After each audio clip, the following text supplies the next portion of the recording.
के साथ बजट सत्र के पहले दिन मार्केट में शेयर मार्केट में जबरदस्त उछाल देखने को मिला है। ऐतिहासिक स्तर पर सेंसेक्स पहुंच गया है 26,000 के पार। जैसे ही आज मार्केट खुला, मार्केट में जबरदस्त उछाल देखने को मिला है। सेंसेक्स पहली बार 26,000 के पार पहुंच गया है। निफ्टी भी 7,700 अंक से ऊपर गया है। बताया जा रहा है कि 7,800 के करीब। साथ मार्केट एक्सपर्ट नवीन जिंदल साहब हमारे साथ जुड़ चुके हैं। माफ कीजिएगा, आकाश जिंदल साहब हमारे साथ जुड़ चुके हैं। आकाश जी, क्या इसके पीछे वजह मानी जा रही है? बजट को लेकर उत्साह? देखिए 26,000 सेंसेक्स क्रॉस करेगा, ये प्रेडिक्शन मेरी ही ऑर्गेनाइजेशन आकाशजिंदल.in की थी, जो सही साबित हुई है। इसके पीछे जो इस समय बीजेपी गवर्नमेंट और रिफॉर्म्स के एजेंडा को लेके आगे बढ़ रही है, वो रिफॉर्म्स जो हैं इन्वेस्टर कम्युनिटी, चाहे डोमेस्टिक हो चाहे इंटरनेशनल, जिनको हम FIIs कहते हैं, उनको पसंद आ रहे हैं। और बजट के अंदर भी एक्सपेक्ट किया जा रहा है कि रिफॉर्म्स को कंटिन्यू किया जाएगा। और साथ ही साथ एक्सपेक्टेशन ये है कि बजट के अंदर इंडस्ट्री को लेके मैसिव रिफॉर्म्स होंगे, मैसिव चीजें होंगी, क्योंकि हमने देखा है पीछे जीडीपी हमारी डाउन रही है, इंडस्ट्रियल प्रोडक्शन डाउन रहा है, साथ ही साथ कंज्यूमर स्पेंडिंग हमारी डाउन रही है। तो बजट के अंदर एक्सपेक्टेड ये है इंडस्ट्री को मोटिवेट करने के लिए, बिजनेस को प्रमोट करने के लिए। आकाश जी, क्या ये उत्साह जो मार्केट में अभी नजर आ रहा है, क्या ये आने वाले दिनों तक बरकरार रहेगा? जी हाँ, अगर बजट की प्रोविजन अच्छी आती हैं तो मेरी एक्सपेक्टेशन ये, मेरा मानना ये है कि सेंसेक्स 26,000 यानी 27,000 क्रॉस करने की भी संभावना रखता है। और अगेन अगर बजट अच्छा रहता है, प्रो इंडस्ट्री प्रो इकोनॉमी रहता है, तो मैं फर्दर ये कहूंगा कि दिवाली तक सेंसेक्स की संभावना है कि 28,000 भी क्रॉस कर जाए। बिकॉज आज पूरी की पूरी इंटरनेशनल इन्वेस्टिंग कम्युनिटी इंडिया की तरफ बड़ी पॉजिटिविटी के साथ देख रही है। और हर व्यक्ति ये जानता है कि FIIs, फॉरेन इन्वेस्टर्स का आज हिंदुस्तानी स्टॉक मार्केट के अंदर काफी रेलिवेंस है, काफी उनका हाथ है। पूरी दुनिया के FIIs यहाँ इन्वेस्ट करते हैं। और आपको ये बता दूं, इस बार पहली बार ऐसा बजट होने जा रहा है कि जिसपे इंटरनेशनल मीडिया का भी काफी कुछ बजट पर निर्भर करेगा कि मार्केट में ये उछाल, ये बढ़त कायम रहेगी या नहीं। बहुत बहुत शुक्रिया आकाश जी हमारे साथ जुड़ने के लिए। और अब बात करते हैं गरीबी रेखा की। जी हां, गरीबी रेखा पर बहस फिर से शुरू हो सकती है। इस मसले पर RBI के पूर्व गवर्नर सी रंगराजन की अगुवाई वाली कमेटी ने नया फार्मूला मोदी सरकार के सामने पेश किया, जिसके तहत ग्रामीण इलाके में यानी कि गांव में 32 रुपए रोजाना से ज्यादा खर्च करने वाला व्यक्ति गरीब नहीं माना जाएगा, जबकि शहरों में खर्च सीमा 47 रुपए प्रति व्यक्ति रखी गई है। जबकि साल 2011-12 में तेंदुलकर कमेटी ने गांव में 27 रुपए और शहर में 33 रुपए से ज्यादा कमाने वाले को गरीब नहीं माना था। यानी कि हर महीने खर्च के लिहाज से सुरेश तेंदुलकर कमेटी ने साल 2011-12 में प्रति व्यक्ति के स्तर पर ग्रामीण इलाकों में 816 रुपए और शहरी इलाकों में 1,000 रुपए से कम कमाने वाले को गरीब माना था। जबकि रंगराजन कमेटी के नए आंकड़ों के मुताबिक ग्रामीण इलाकों में 972 रुपए महीने और शहरी इलाकों में 1,407 रुपए महीने से कम कमाने वाला शख्स ही गरीब माना जाएगा।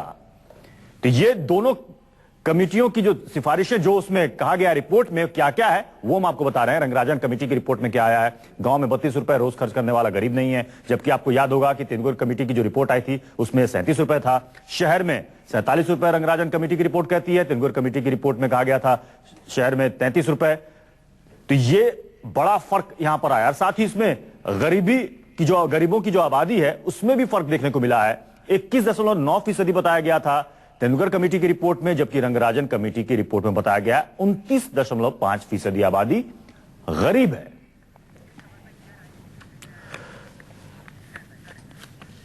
तो देश में कौन गरीब है, कौन गरीब नहीं है, इससे लेकर जो रिपोर्ट सामने आई है, इस पर तो अब सरकार क्या इस पर फैसला लेती है, ये देखने वाली बात होगी। लेकिन इससे लेकर राजनीतिक प्रतिक्रियाएं आनी शुरू हो चुकी हैं। आए हैं, उसके देखेंगे, पूरा इकोनॉमिक सर्वे भी आएगा, पूरे रिपोर्ट आएंगे, उसके बाद उसमें चर्चा करेंगे। आए हैं, उसके देखेंगे, पूरा इकोनॉमिक सर्वे भी आएगा, पूरे रिपोर्ट आएंगे, उसके बाद उसमें चर्चा करेंगे। मेरा ख्याल है कि ये रियलिटी पर आधारित नहीं है। पिछली बार भी जब इसका प्लानिंग कमीशन की रिपोर्ट इस तरह की आई थी तो उस समय काफी लोगों ने हंगामा किया था और कहा था कि ये संभव नहीं है। 28 रुपया और 32 रुपये का उस वक्त आंकड़ा दिया गया था। और इस बार अभी 32 और 47 का जो आंकड़ा दिया गया है, उससे ऐसा लगता है कि ये सच्चाई पर आधारित नहीं है।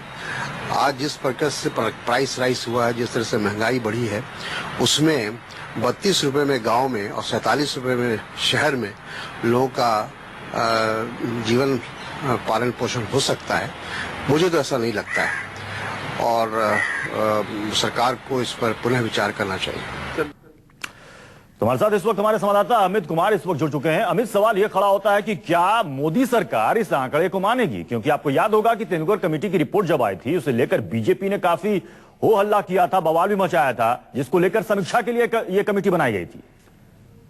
केंद्रीय मंत्री ने देखिए, निश्चित तौर पर उस वक्त काफी हंगामा हुआ था और बीजेपी खुद ये कहने वाली थी कि क्या इस महंगाई के वक्त पे सिर्फ 27 रुपये और 32 रुपये में क्या कोई आदमी दिन भर गुजारा कर सकता है। लेकिन सवाल अब चीजें बदल चुकी है। अब बीजेपी सरकार में है, सत्ता पक्ष में है और देखना होगा कि रंगराजन कमेटी की सिफारिश जो है क्या अब महंगाई की स्थिति अभी भी जस की तस है, महंगाई घटी नहीं है बल्कि महंगाई बढ़ती ही दिख रही है। ऐसे में क्या 33 रुपये गाँव में और 47 रुपये शहर में कोई व्यक्ति दिन भर के लिए क्या गुजारा कर सकता है, ये बहुत बड़ा सवाल है। लेकिन मुझे लगता है कि सरकार की तरफ से रिएक्शन आना है, सरकार भी देखेगी, क्योंकि मुझे नहीं लगता कि इतनी आसानी से सरकार इस चीज को एक्सेप्ट करेगी, क्योंकि जो मुद्दे सरकार उठाती रही थी वही मुद्दे अब सरकार के सामने खड़ी है। और अब 2 दिन का वक्त है, कल रेल बजट है और 10 तारीख को आम बजट आने वाला है, तो सबकी नजरें अब आम बजट पर है और संभावना है कि अब आम बजट में जो आम आदमी को राहत देने की बात है या कड़ी दवाई ही आगे कंटिन्यू रखते हैं नरेंद्र मोदी, इस पर नजर होगी। लेकिन आज पार्लियामेंट का पहला दिन है, संसद का पहला दिन है, बजट सत्र और नरेंद्र मोदी की सरकार की आपको लगता नहीं कि कांग्रेस यही सवाल उठाएगी कि देखिए इस वक्त महंगाई जिस तरीके से बढ़ रही है, उसमें आप शहर में कहते हैं 47 रुपए, गांव में आप कहते हैं 32 रुपया,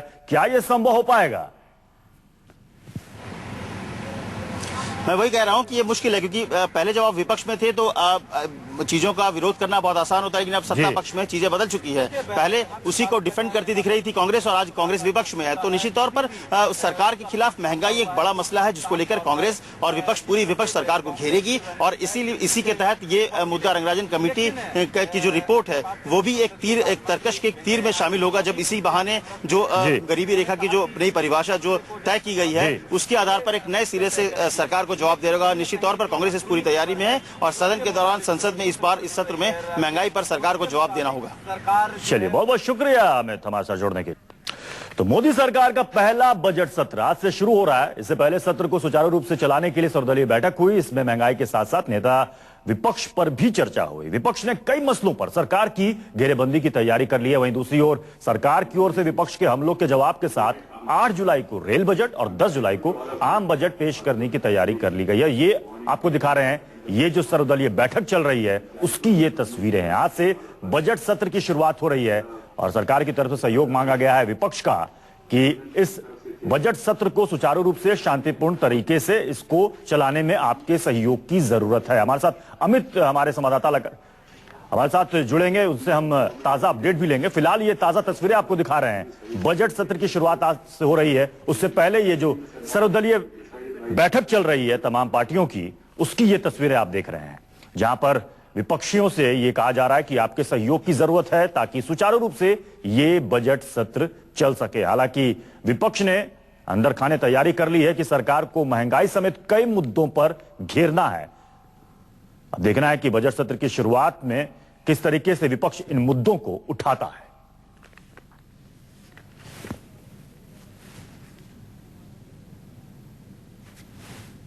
बिल्कुल, अपोजिशन के नेता ने कहा है कि जो रास्ता हमको भारतीय जनता पार्टी ने पिछले लोकसभा में दिखाया है और जिस तरह से उनका जो हाउस में जो उनका रवैया रहा है और उसी रास्ते पर हम भी चलेंगे और सरकार को मतलब लालू प्रसाद यादव जी हों या और भी जो राजनीतिक पार्टियां हैं जो अभी तक जो है वो जाति, धर्म, संप्रदाय, क्षेत्र की राजनीति करते रहे हैं, उनको लोगों ने रिजेक्ट किया है। जहां तक पिछड़े वर्ग के तरक्की का सवाल है, कमजोर तबकों की तरक्की का सवाल है, प्रगति के पायदान पर सबसे नीचे खड़े हुए लोगों की तरक्की का सवाल है, उन सबको प्रगति की मुख्य धारा में शामिल होना चाहिए, उन तक विकास की रोशनी पहुंचनी चाहिए। ये इस सरकार का भी संकल्प है और हमारी पार्टी का भी संकल्प है। गुजरात के जो गवर्नर हैं पंकजा बेनीवाल, उनको ट्रांसफर करके मिजोरम भेज दिया गया है। आजाद, इस वक्त अमित हमारे संवाददाता इस वक्त जुड़ चुके हैं। अमित, सर्वदलीय बैठक चल रही है, तस्वीर बड़ी अलग सी आ रही है। एक जमाने में ये तस्वीर बिल्कुल उलट होती थी, बीजेपी विपक्ष के साइड में थी, अब बीजेपी सत्ता में है। बीजेपी कह रही है कांग्रेस और तमाम दलों से कि आपके सहयोग की अपेक्षा है। जी हाँ, बहुत अजीब लग रहा है क्योंकि 10 सालों तक लगातार बीजेपी यही कहती रही है। सरकार की तरफ से बार बार मनमोहन सिंह प्रधानमंत्री के तौर पर यही कहते रहते कि उन्हें उम्मीद है कि हर मसले पर सरकार बातचीत को तैयार है, लेकिन सदन सुचारू रूप से चले और इसकी जिम्मेदारी विपक्ष पर भी है और वो हर मसले पर डिस्कस करने को तैयार है। आज चीजें बदली हुई है और आज ये सत्ता पक्ष में 10 साल के बाद सत्ता में वापसी हुई है। बीजेपी यही बातें कह रही है कि वो सबको साथ देकर चलना चाहती है और सभी मुद्दों पर चर्चा करेगी, लेकिन हालात वही होंगे जैसा कि तारिक अनवर ने भी अभी तुरंत कहा है कि जिस भाषा में बीजेपी ने पहले सदन में अपनी बातें रखी, हम उसी तरीके से करेंगे। तो आप कह सकते हैं चाहे महंगाई हो, चाहे निहालचंद का मसला हो, 20 तारीख को उन्हें यानी विपक्ष साफ साफ ये कह रहा है कि जिस तरीके पक्ष में रहते हुए मुद्दों को उठाया था और सदन में हंगामा किया था, लगभग वही तस्वीर इस बार भी देखने को मिल सकती है। आप हमारे साथ बने रहे अमित। अपने दर्शकों को बताते हैं कि मोदी सरकार के सामने इस बजट सत्र में क्या क्या वो 5 अहम चुनौतियां होंगी जिससे पार पाना होगा मोदी सरकार को। आज से बजट सत्र की शुरुआत हो रही है। 8 तारीख को यानी कि कल रेल बजट पेश होगा और 10 तारीख को आम बजट पेश होगा, तो जिसमें विपक्ष के साथ कई मसलों पर बड़ी जंग होनी तय मानी जा रही है। कई मुद्दों पर पहली गुत्थी लोकसभा में नेता विपक्ष पद को लेकर फंसी हुई है, जिस पर कांग्रेस आर पार के मूड में नजर आ रही है। मोदी सरकार के कई मंत्री भी विपक्ष के निशाने पर रहेंगे, जिसमें रेप के आरोपों से घिरे मंत्री निहाल चंद मेघवाल, स्मृति ईरानी से जुड़े विवाद और वीके सिंह के विवादित बोल पर तनातनी होने के पूरे आसार हैं।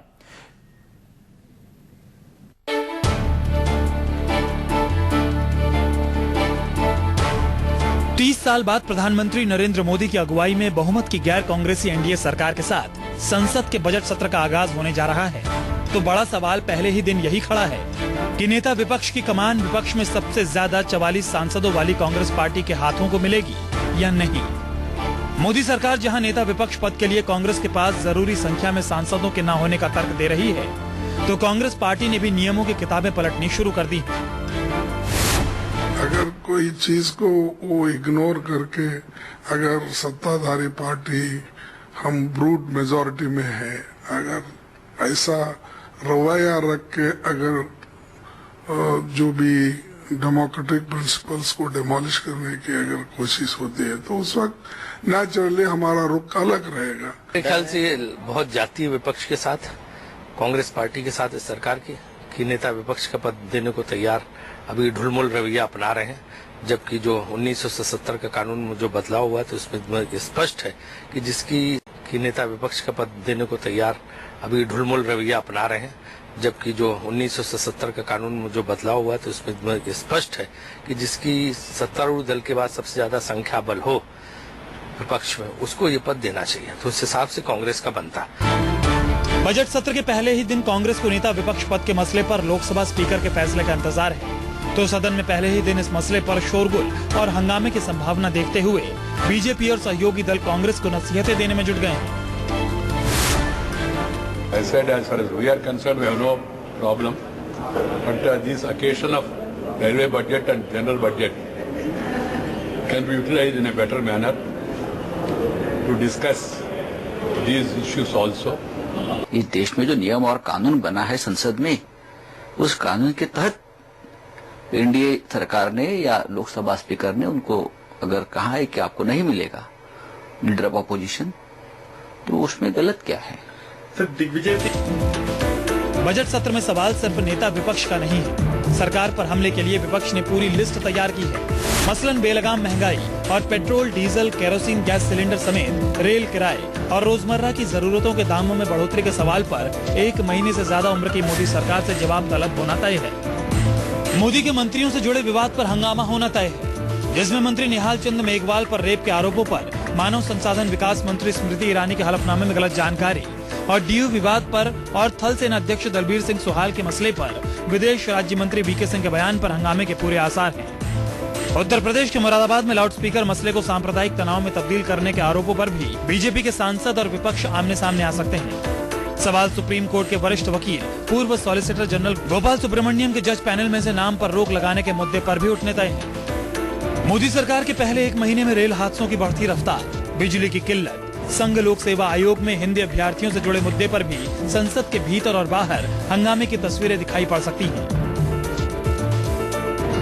साफ तौर पर मोदी सरकार के महज 40 दिनों की सरकार के रिपोर्ट कार्ड पर विपक्ष की सियासी गुलेल चलने को तैयार है, तो विपक्ष के सवालों का जवाब देने के लिए मोदी सरकार ने भी तैयारियां पूरी कर ली हैं। इराक संकट के सवाल पर 46 नर्सों समेत सैकड़ों की संख्या में भारतीय नागरिकों की सकुशल वापसी को सरकार खुद के लिए बजट सत्र में बड़ी राहत के तौर पर देख रही है, तो महंगाई के सवाल पर मानसून संकट और इराक संकट को भी सरकार ढाल बनाने के लिए तैयार है। Bureau report, news 24। तो इस रिपोर्ट के जरिए आपने देखा कि मोदी सरकार के सामने क्या वो अहम 5 चुनौतियां हैं जिससे पार पाना होगा मोदी सरकार को। कई सारे मसले हैं, महंगाई का मसला है, मोदी सरकार के मंत्रियों के जो विवाद हैं वो मसला है, इसके अलावा सुप्रीम कोर्ट से जो न्यायपालिका से जो तनातनी चल रही वो मसला है, वीके सिंह के जो विवादित बोल हैं उस पर भी काफी हंगामा हुआ था। इन तमाम मुद्दों पर जवाब देना होगा मोदी सरकार को और कहीं ना कहीं विपक्ष की रणनीति भी है। लेकिन इन सब के बीच सबसे अहम मुद्दा जो कांग्रेस ने उठाया है वो है नेता विपक्ष का मुद्दा, कि नेता विपक्ष का दर्जा क्या सरकार कांग्रेस को देगी या फिर नहीं देगी। हमारे साथ अमित कुमार हमारे संवाददाता लगातार बने हुए हैं। अमित, लगता नहीं कि कांग्रेस ने जिस तरीके से इस मुद्दे को उठाया है नेता विपक्ष का, उससे वो पीछे हटने वाली है।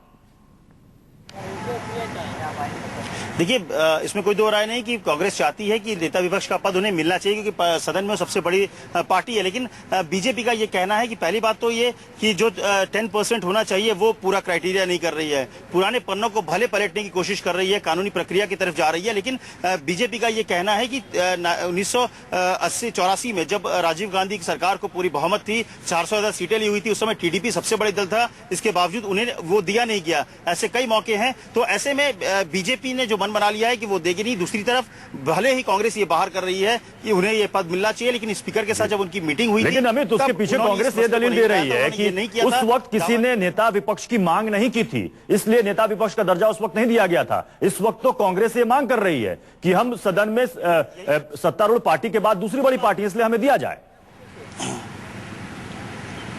लेकिन सवाल यही है कि बीजेपी का ये कहना है कि क्या ये फोरम पे उठा रहे हैं, क्योंकि अगर उन्हें ये पद चाहिए तो उन्हें स्पीकर के साथ ये कहना पड़ेगा। ये पद जो देना है वो स्पीकर के हाथ में होता है। लेकिन स्पीकर से जब मुलाकात हुई थी, तब स्पीकर से मुलाकात के दौरान कांग्रेस के सांसदों ने, मल्लिकार्जुन खड़गे और ज्योतिरादित्य सिंधिया ने मुलाकात की थी। बस उस वक्त उन्होंने कहीं से भी ये दावा नहीं किया कि एलओपी का पोस्ट उन्हें मिलना चाहिए। बीजेपी का यह कहना है कि आप सड़क पर उतरकर भले ये बात कर रहे हो, लेकिन जो फोरम है जहां पर आपको बात करनी चाहिए, कांग्रेस वहां उठा ही नहीं रही है और बेवजह का इसे इशू बनाने की कोशिश कर रही है। यानी हमें एक तरीके से देखा जाए तो कांग्रेस परंपरा का हवाला दे रही है, तो बीजेपी नियम का हवाला दे रही है। परंपरा और नियम के बीच ये मसला फंस गया है।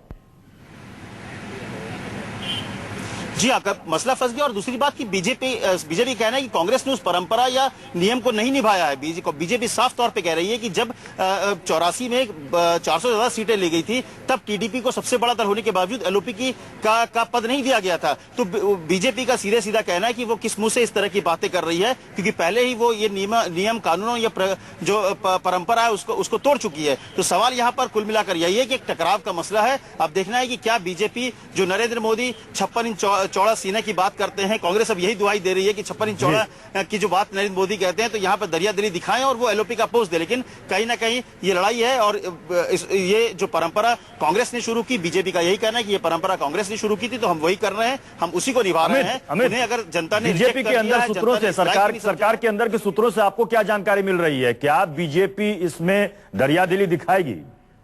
मित्रों, बजट सत्र के पहले एक औपचारिक सर्वदलीय बैठक संसद में, लोकसभा और राज्यसभा में पार्टियां हैं, उन सभी नेताओं को मैंने आज सुबह नाश्ता पे बुलाया है और प्रधानमंत्री जी, वित्त मंत्री जी और गृह मंत्री जी भी आए थे।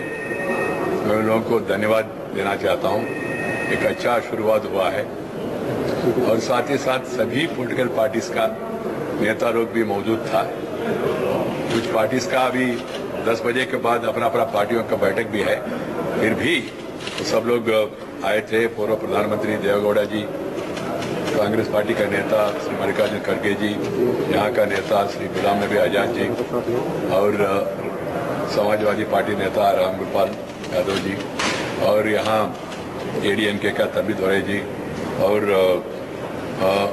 लगभग 45 लीडर्स सभी पॉलिटिकल पार्टीज का, और स्मॉल हो बिग हो, सब लोग आए थे। वो सब लोगों ने बहुत आनंद व्यक्त किया, एक अच्छा शुरुआत किया आप लोगों ने। ऐसा बीच बीच में मीटिंग्स बुलाते रहिए। कारण क्या है, कुछ पार्टियों को बिजनेस एडवाइजरी कमेटी में प्रातिनिध्य नहीं है, रिप्रेजेंटेशन नहीं है, इसलिए वो लोग को कुछ इश्यूज के बारे में डिस्कस करना है तो एक अच्छा फोरम होगा, ऐसा उन लोगों का सुझाव था। और कुछ लोगों ने कहा कुछ विषयों के बारे में चर्चा करना बहुत आवश्यक है, तो मैंने उन लोगों को सुझाव दिया जो भी इश्यूज रेज करना चाहे तो सरकार बहस करने के लिए तैयार है। और वो लोग नोटिस देके सभापति लोकसभा में, चेयरमैन राज्यसभा में जो अनुमति देंगे उसके लिए समय का निर्णय बिजनेस एडवाइजरी कमेटी में होगा, उस हिसाब से चर्चा करने के लिए सरकार तैयार है। The government have no reservation on any issue. We are willing to discuss each issue, every issue, depending on its national importance and also admissibility of the same by the respective presiding officers. As far as we are concerned, we are very clear that Parliament should have a meaningful discussion, discuss issues threadbare, and then come to certain good conclusions. That is the belief and approach of this government. I am thankful to the Prime Minister, Home Minister and Finance Minister. They are also able to make it to attend today's meeting. Leaders of different political parties, they all felt happy. They thanked even Parliament Affairs also, saying that you have called all of us for discussion, and then they have given certain suggestions with regard to issues to be discussed and with regard to time to be given to some smaller parties and also adequate representation in various committees. I told them that all parties and all members will be represented in standing committees and in consultative committees. Naidu ये बताते हुए कि all party meeting में क्या कुछ हुआ है, सभी पार्टियों ने कहा है कि सरकार को बजट सत्र में चर्चा में हम पूरा सहयोग करेंगे।